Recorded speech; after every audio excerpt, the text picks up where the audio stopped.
Hei, sydämellisesti tervetuloa mahdollisten polkujen maahan.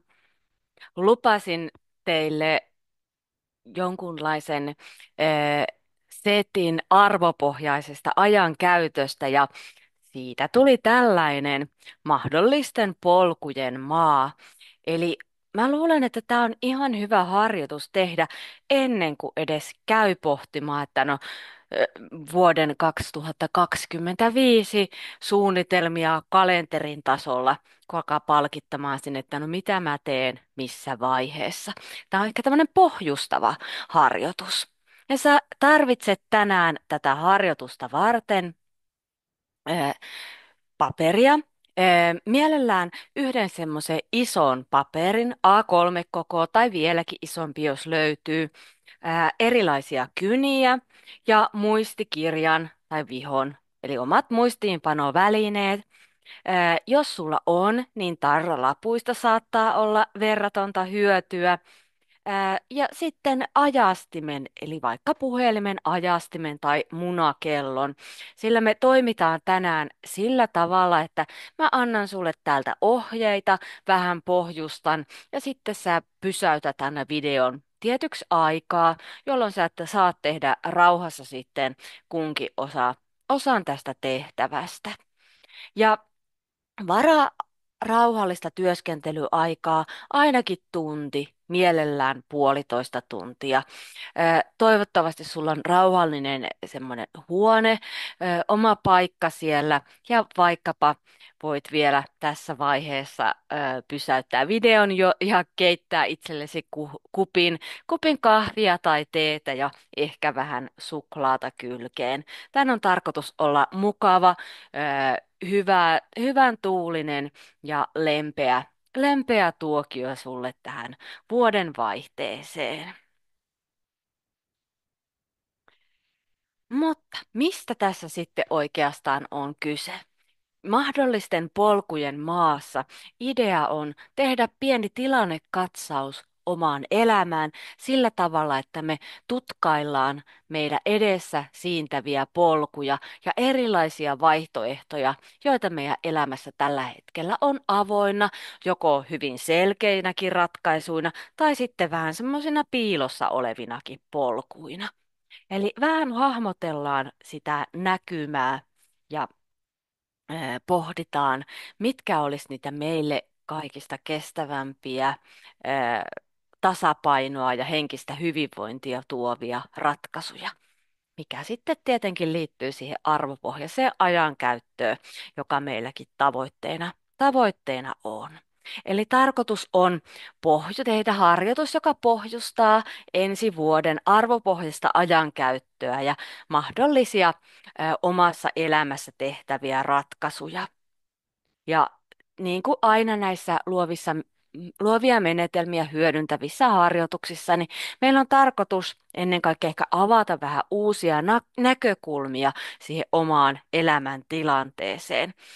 Tarkoitus ei ole suinkaan, että te tästä harjoituksesta sellaisenaan nyt jo otatte jonkun ratkaisun käyttöelämässä, niin toki joskus näinkin voi käydä, mutta ennen kaikkea tärkeää on saada vähän uusia näkökulmia siihen omaan tilanteeseen. Ja meidän päivän pääkysymys on, tai se mistä me lähdetään liikkeelle, lähtökohta on tämmöinen, että mitä päätöstä sä tässä vuoden loppumetreillä, sanotaanko loppusuoralla, tällä hetkellä puntaroit? Minkälaisia kysymyksiä sulla on mielessä, kun sä ajattelet ensi vuotta? Ja sä voit nyt antaa itsellesi ihan 5 minuuttia aikaa sieltä ajastimelta ja kirjoitella muistikirjaan erilaisia asioita, jotka sua tällä hetkellä mietityttää. Ja kun olet 5 minuuttia kirjoitellut, niin palaa sitten taas jatkamaan tätä videota. Minä odotan täällä.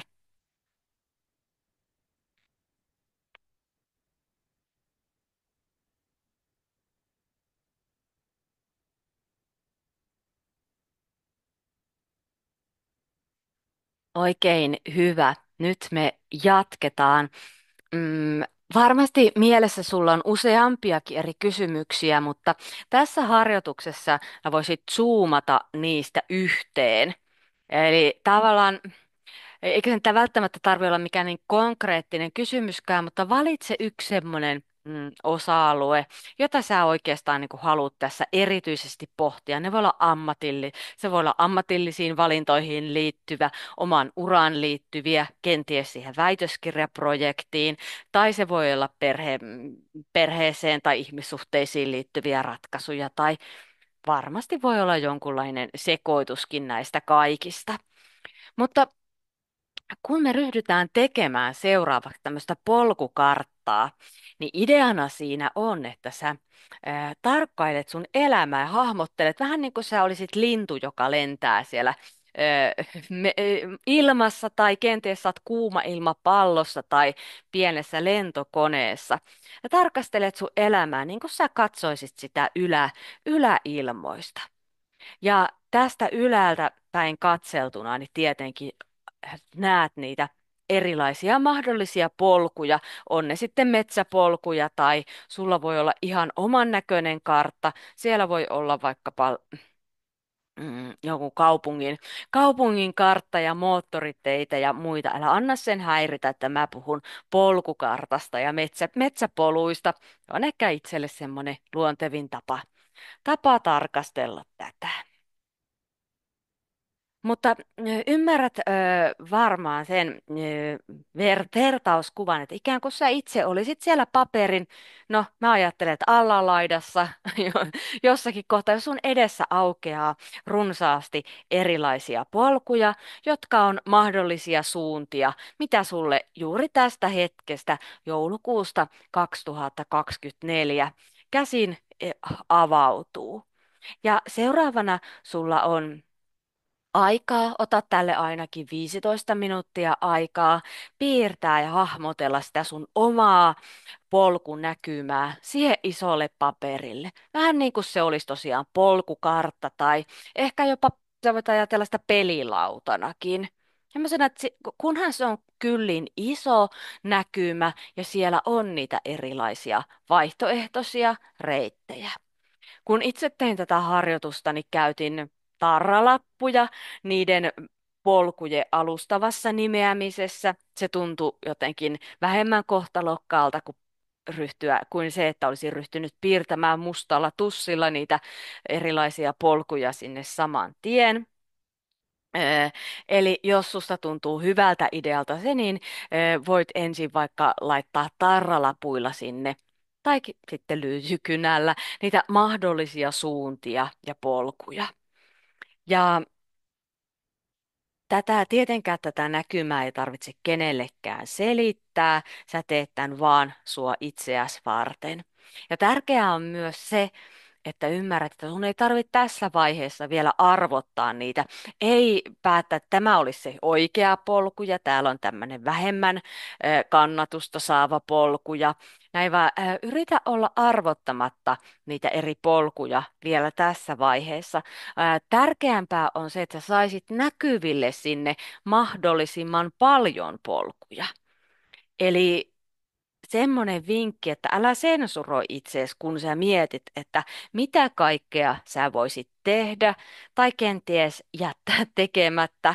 Eli anna mahdollisuus sille, että sinne sun karttaan ilmestyy yllättäviäkin polkuja.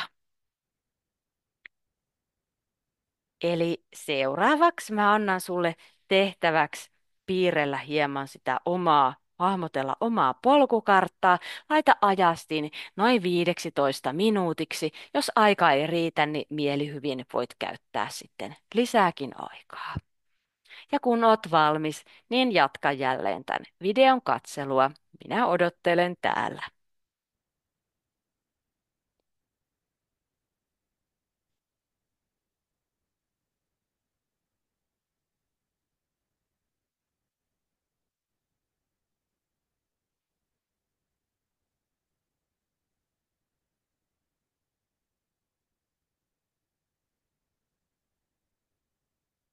No niin, ehkä siellä on polkukartta jo alkanut hahmottua ja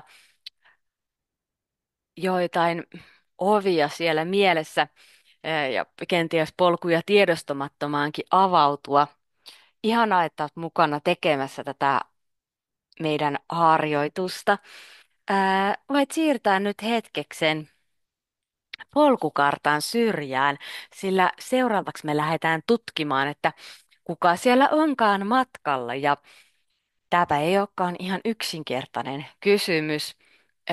Tämän harjoituksen osan nimi on Minussa on monta minää.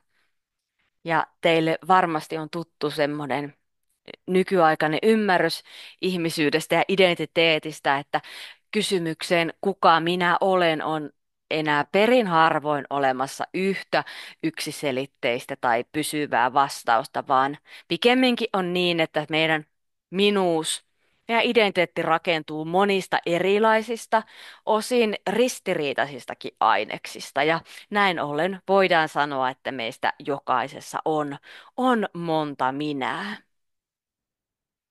Ja tänään mä ehdotan teille semmoista aika ennakkoluulotontakin pohdintaa tai näkökulma avartamista sille, että entä jos meidän sisällä todellakin olisi monta minää, tämmöistä pikkuminää, ja meidän identiteetti sitten rakentuskin oikeastaan tämmöistä, olisi tämmöinen minuuksien yhteisö.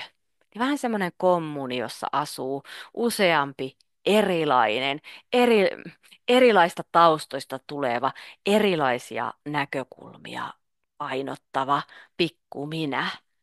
Ja tämän harjoituksen äärellä se meidän ydinkysymys onkin, että minkälaisia eri puolia sä sun minuudesta tällä hetkellä tunnistat.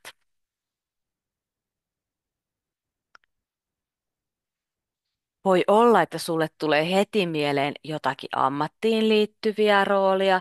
Toisaalta, jos olet vanhempi tai isovanhempi, niin ehkä kenties tämmöisiä perhesuhteisiin liittyviä rooleja, tyttöystävä, avopuoliso, mitä ikinä. Eli useimmat meistä toimii päivittäin tämmöisissä erilaisissa rooleissa, työ-, harrastus-, perherooleissa, jotka on aika semmoisia ilmiselviäkin ja semmoisia näkyviä. Ilman muuta mieti kaikkia näitäkin, mutta mietin myös semmoisia itsellesi tärkeitä minuuden osa-alueita, joita, joita välttämättä kukaan muu ei vielä tällä hetkellä edes näe. Eli annan sulle seuraavaksi hetken aikaa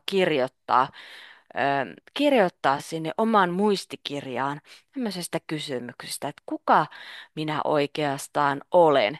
Tai ehkä pitäisi sanoa ketä kaikkia, minkälaisia minuuksia minussa tällä hetkellä asuu. Eli minkälaisia eri puolia minuudestasi sä tällä hetkellä tunnistat. Ja apukysymyksenä vielä sellainen, että mm, mikä kaikki niin kuin erilainenkin on sulle itsellesi niin tärkeää, että susta tuntuu, että sä et oikeastaan olisi oma itsesi ilman tätä puolta. Mutta kirjoittele noin 5 minuuttia ihan vapaan kirjoittamisen menetelmällä tästä aiheesta ja sen jälkeen jatketaan taas yhdessä matkaa.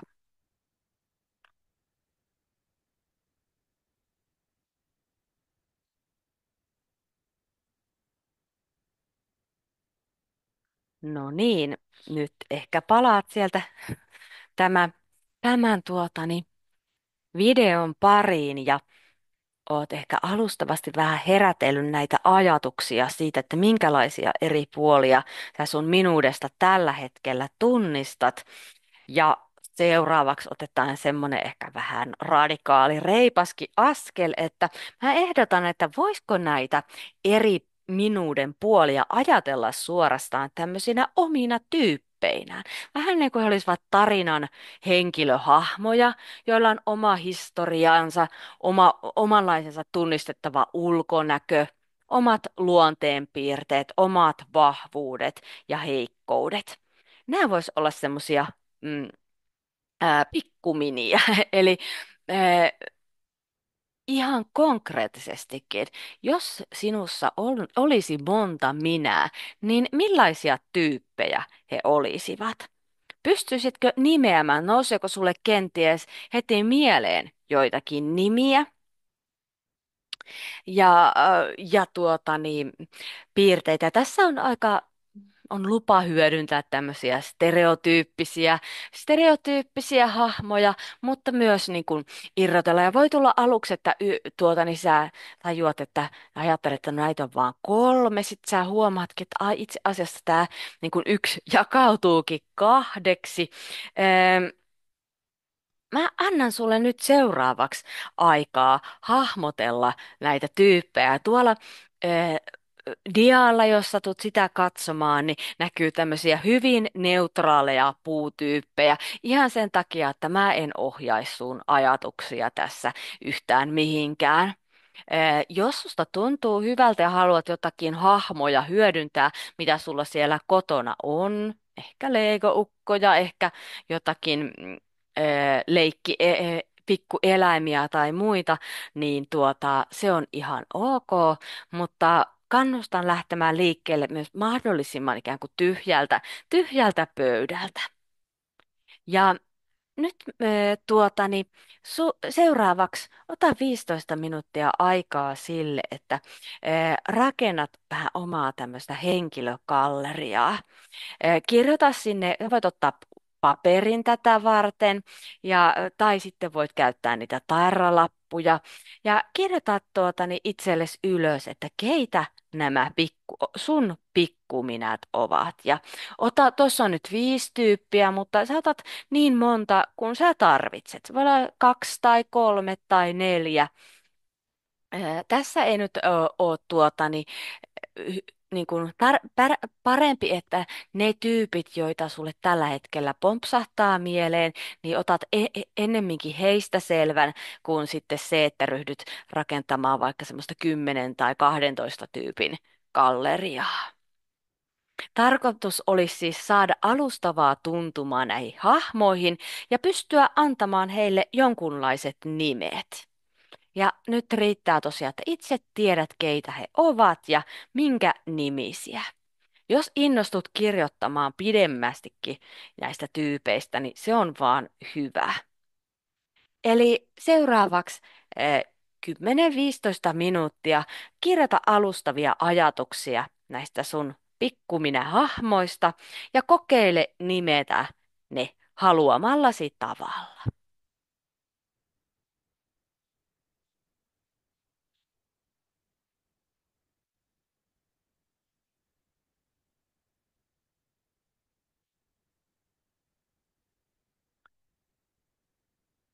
No niin, täällä ollaan jälleen. Tämä on harjoitus, johon voisi ottaa loputtomasti aikaa ja toivottavasti tämä toimii semmoisena alkusysäyksenä sulle, että sä innostut tutkimaan näitä omia sisäisiä pikkuminä hahmoja ja tavallaan vähän niin kuin kirjoittamaankin nyt vähän heidän elämän tarinaa, että mistä he ovat tulleet ja minkälaisia päämääriä heillä on, minkälaisia vahvuuksia, minkälaisia pelkoja. Ja sitä voi pohtia myös, että miksi juuri niin kuin tietyn pikkuminän tarinalinja on tärkeä osa sun omaa sisäistä tarinaa. Ja jos susta nyt tässä vaiheessa tuntuu, että tämä oli ihan jotakin, että en kyllä pystynyt nimeämään minkäänlaisia sisäisiä pikkuminä-hahmoja, niin ei kannata huolestua. Tämmöinen sisäisen tarinan henkilöhahmojen nimeäminen ja luominen ja nimeäminen voi olla hyvinkin pitkä prosessi. Ja kyllä mä tutkijoiden kouluttajana olen tavannut myös ihmisiä, joilla aidosti, mä uskon todella siihen, aidosti on esimerkiksi se tutkija minä ja ei ole elämässä tällä hetkellä näkyvissä mitään muita minuuksia. Ja sekin on ihan ok. Eli välttämättä se niin kuin, On tyypillistä, että meidän identiteettimme on aika kirjava ja siellä voi olla useita erilaisia minuuksia, mutta se ei ole mitenkään niin kuin ainoa tapa kokea tätä asiaa. Hyvä. Mutta mitäs me seuraavaksi tehdään? Seuraavaksi me palataan takaisin sen meidän polkukartan äärelle ja otetaan esille muistivihko. Eli teillä on nyt se kartta piirrettynä, jossa on useita erilaisia polkuja. Ja sitten te olitte zoomanneet teidän ajatuksenne johonkin tiettyyn kysymykseen. Ja tarkoitus olisi, että te vielä kirjaatte sinne itsellenne ylös ja varmistatte, että mikä on se päätös, mikä siellä polkukartalla näkyy, mitä sä tällä hetkellä puntaroit. Ja se voi olla ihan semmoinen aika yleinenkin, että mihin tulevana vuonna käytän aikaa tai mikä on se minun päätyötehtäväni tai jotakin tämän kaltaista. Sen ei siis tarvi olla mikään semmoinen kauhean kohtalokas kysymys. Mutta seuraavaksi me päästetään ääneen nämä pikkuminä-hahmot ja otan mukaan tähän harjoitukseen, tähän neuvotteluun ja dialogiin ne hahmot, jotka sä tällä hetkellä tunnistat. Eli ne, joille sä pystyt antamaan nimen. Sä tunnet suurin piirtein, että vaikka nämä kolme hahmoa siellä nyt ainakin on.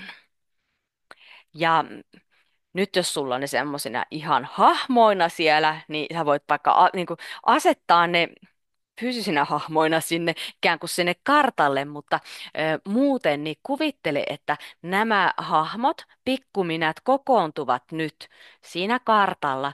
Ja on todennäköisesti jonkunlainen risteyskohta, mistä nämä polut alkavat avautua.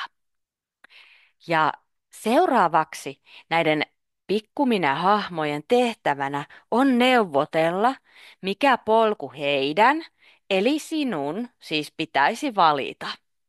Ja käytännössä he ei voi lähteä kulkemaan jokainen omaa polkuansa, koska he yhdessä olet sinä. Eli heidän olisi päästävä yhteisymmärrykseen ja yksimielisyyteen siitä, että miten edetään.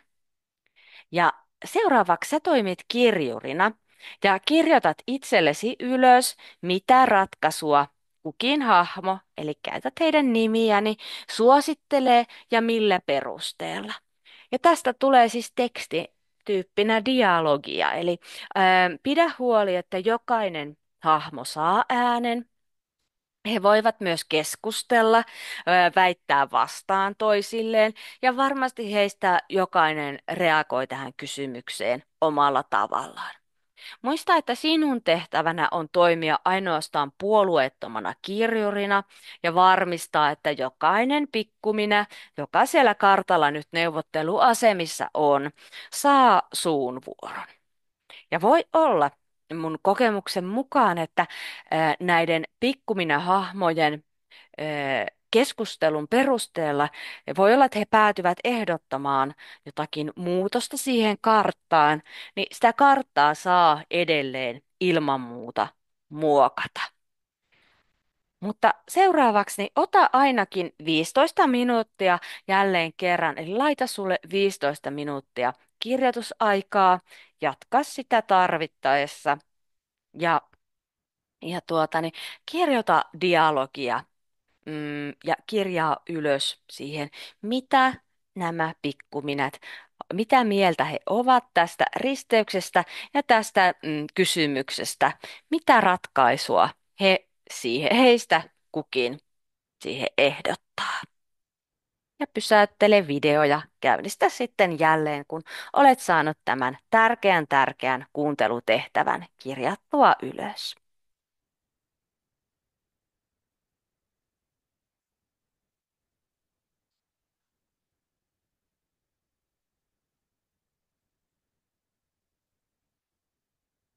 No niin, täällä ollaan jälleen. Voi että kun olisi kiva tietää, mitä kaikkea siellä teidän työpöydillä ja työpisteillänne tapahtuu, minkälaisia karttoja, minkälaisia hahmoja. Ehkä haluat jakaakin tämän jälkeen vaikka tuonne syvemmin someen tai sitten mulle sähköpostia lähettämälläni jotakin ajatuksia siitä, että mitä ajatuksia tämä harjoitus sussa herätti. Mutta mä toivon, että käytän joka tapauksessa tässä taas lopussa viimeisenä osana tätä niin 5 minuuttia siihen, ainakin se 5 minuuttia, laita ajastimeen ja kirjoita, mikä sua tässä hämmästytti, mitä sä ehkä oivalsit tai mitä jäit pohtimaan. Koska voi olla, että nämä on kenties ne tämän päivän ja tämän harjoituksen tärkeimmät kysymykset. Eli kirjoittele 5 minuutin ajan sun ajatuksen virtaa ja tunnevirtaa juuri nyt. Kootaan sen jälkeen vielä vähän yhteen.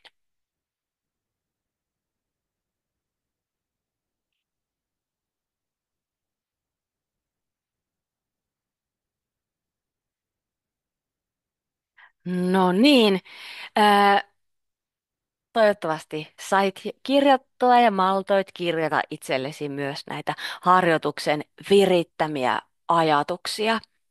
Ää, Mä ajattelen, että mä halusin kertoa muutamia syitä vielä teille, miksi mä otin tämän ja miksi mä halusin tarjota teille nimenomaan tällaisen harjoituksen.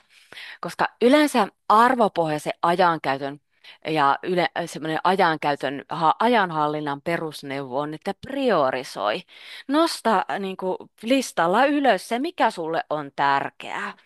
Mun mielestä se priorisointi on vähän huono neuvo, tai ainakin sitä on käytännössä aika vaikea toteuttaa, koska jos esimerkiksi ajatellaan sillä tavalla, että meidän sisällä on erilaisia pikkuminuuksia, meidän identiteetissä on valtavasti niin kuin erilaisia tai useita erilaisia puolia, niin oikeastaan pitäisi kysyäkin, että priorisoi, joo, mutta kenen näkökulmasta? Meillä on erilaisia tehtäväkenttiä ja erilaisia rooleja.